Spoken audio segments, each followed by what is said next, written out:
Alright, listen up architecture fans. Today I'm zeroing in on Makati, the vibrant heart of Metro Manila, Philippines. Why?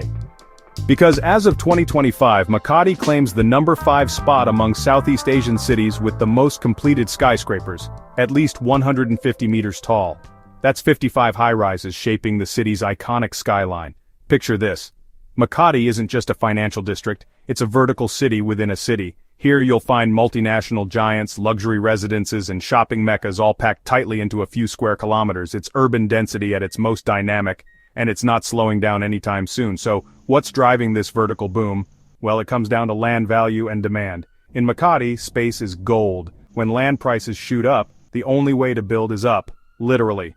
That's why you're seeing more and more towers reaching for the clouds. The need for grade A office spaces is relentless. Global companies want prestige addresses, modern amenities, and killer views. Enter the skyscraper, efficient, grand, and totally on trend. Over the decades, Makati has mastered stacking glass and steel into bold, eye-catching forms, from the sleek PBCom tower to the shimmering Gramercy residences. But Makati's not just about business. These towers house thousands of people, families, young professionals, expats, living that high-rise lifestyle. Imagine waking up 30 floors above the chaos, watching the sunrise over Manila Bay. That's everyday life here. It's not all glitz, though. With every new skyscraper, Makati grapples with classic urban challenges. Traffic jams, infrastructure strain, and the need for more green spaces. But the city's planners are on it, weaving in parks, walkable pathways, and public art, keeping Makati livable as it climbs higher. So why does this matter to architecture lovers? Because Makati is a living case study in how a city responds to the pressures and possibilities of growth. Every new tower adds to a collective experiment in design, engineering, and urban life in the 21st century. To sum it up, Makati's 55 skyscrapers aren't just numbers. They're milestones in the Philippines' urban evolution. If you're obsessed with skylines, innovation, and the future of cities, keep your eye on this Southeast Asian giant. Thanks for tuning in. Want more skyscraper stories?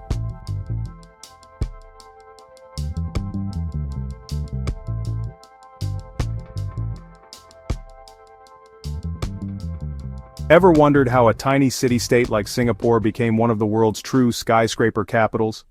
Stick around because today I'm diving into how Singapore, with a whopping 100 completed skyscrapers over 150 meters tall, has totally redefined what it means to build up, not out. Let me set the scene. Singapore sits on just 728 square kilometers of land, about half the size of London. Space here isn't just precious, it's a luxury. But here's the twist. Rather than sprawl or compromise, Singapore chose a bold, vertical vision.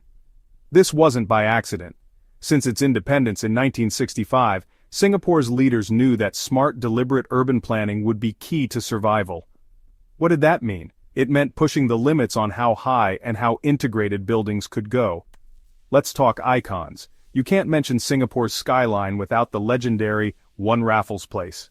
Completed in 1986, it's a sharp silvery arrow stretching 280 meters into the clouds. For decades, it was the tallest building in all of Southeast Asia, a beacon to the world saying, "Hey, look at us." Then there's the historic DBS building, a true pioneer. This isn't just another office block, it's a testament to Singapore's rapid transformation into a global finance hub. Mixed use? Of course.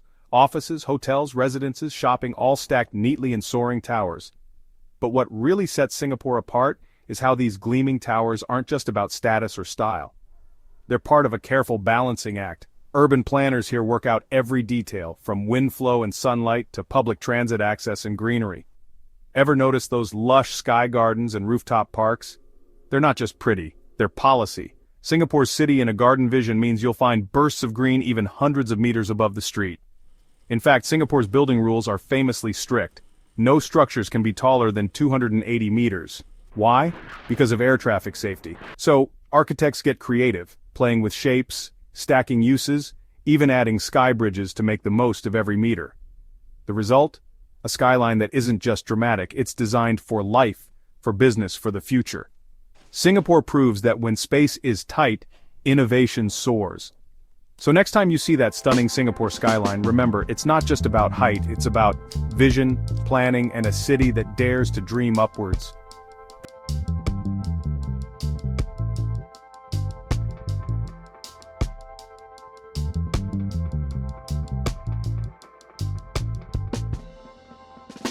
Jakarta. If you love cities that reach for the clouds, you gotta see what's happening there. As of 2025, Jakarta stands proud as the third city in Southeast Asia, with the most completed skyscrapers over 150 meters, 117 of them. That's a skyline packed tighter than Jakarta's rush hour. Now let's zoom in. Jakarta isn't just Indonesia's capital. It's the beating heart of the country's economy, and honestly, it's moving at light speed. All those towers? They're not just for show. The city's population has exploded in the last few decades. More people means more homes, more offices, and unfortunately, more traffic. That's why building up, not out, became the only way forward. Let's talk about the big one first, the Autograph Tower. Standing 382.9 meters tall, it's not just the tallest in Indonesia, it's the king of the southern hemisphere. Picture this. You're at the top floor looking out over a city that never sleeps, where every building seems to be vying for attention. That's Jakarta's vibe. The Autograph Tower is a symbol of ambition. It's where luxury residences and corporate powerhouses mix, reflecting the city's energy and drive. But Jakarta's skyscraper boom isn't just about size, it's about survival. The city's infamous traffic jams, they're legendary for a reason. To beat the congestion, developers started stacking homes and offices up high, right above the chaos. It's smart, efficient, and honestly, kind of inspiring to see how necessity fuels creativity. What's really wild is how these towers blend into the city's culture. You'll find malls, hotels, and even green spaces tucked between the glass and steel. Jakarta's skyline isn't static. It's alive, always changing, always reaching higher. Every new skyscraper tells a story about new opportunities and new ways of living in a city that refuses to slow down. And if you're wondering, yes, the skyscraper race is far from over. More projects are already breaking ground, promising to push that 117 even higher. Jakarta is betting big on its vertical future, and judging by that skyline, the gamble's already paying off. So next time you think about the world's great skylines, don't just picture New York or Dubai. Remember Jakarta, a city that's building up fast and showing the rest of Southeast Asia how it's done.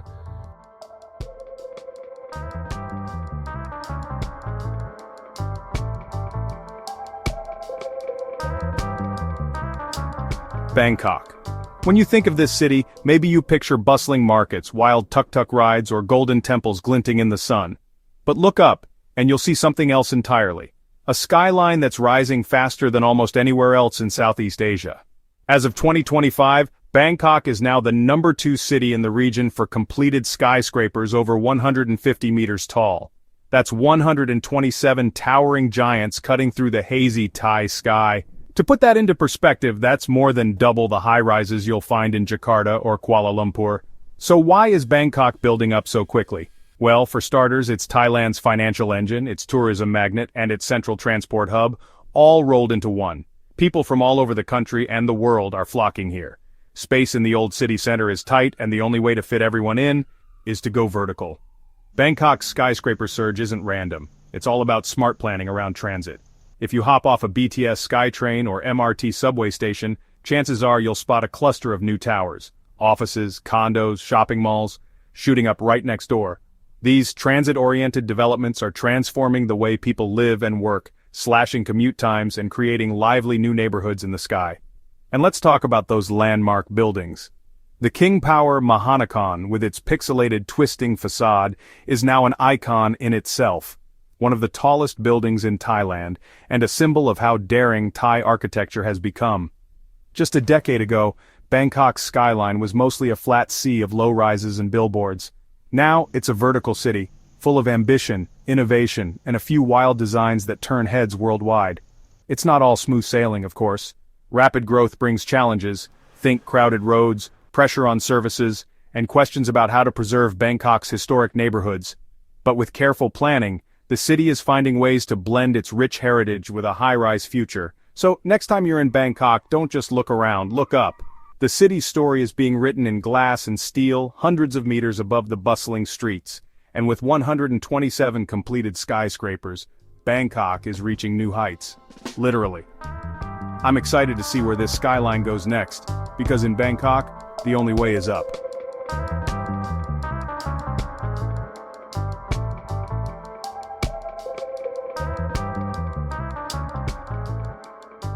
Alright, architecture fans, let's talk skyscrapers. When you think of Southeast Asia's tallest skylines, you might picture Singapore or Bangkok. But as of 2025, the city with the most completed skyscrapers over 150 meters? That title goes to Kuala Lumpur, Malaysia. Kuala Lumpur's skyline isn't just impressive, it's record-breaking. Right now, there are a whopping 193 skyscrapers piercing the clouds across the city. That's more than anywhere else in the region, and it's not by accident. Let's dig into why Kuala Lumpur has become this vertical powerhouse. First, there's the issue of land. The city's center is tight, and open plots are rare. So architects and developers have nowhere to go but up. This has turned KL into a playground for high-rise design, where every patch of land is a chance to build the next big statement. But it's not just about squeezing in buildings. The government has been all in on making Kuala Lumpur a modern, global city. They've rolled out incentives for developers to create mixed-use high-rises. Think office space, luxury condos, shopping malls, and hotels all stacked into one soaring tower. The result? A city that never stops building upward, and one that's constantly reinventing its skyline. The jewel in KL's crown has to be Merdeka, 118, at 678.9 meters with 118 floors. It's not just the tallest building in Malaysia, but the first megatall tower in all of Asia. That's a skyscraper over 600 meters. Just a handful of those exist worldwide. Merdeka 118 isn't just about breaking records, though. It's a symbol of Malaysia's ambition to position itself as a leader in architecture, engineering, and urban innovation. What you see in Kuala Lumpur today is a city defined by vision, necessity, and a passion for shaping the future. With nearly 200 skyscrapers, the city has managed to blend its rich history with an unmistakably modern edge. There's always something new on the horizon.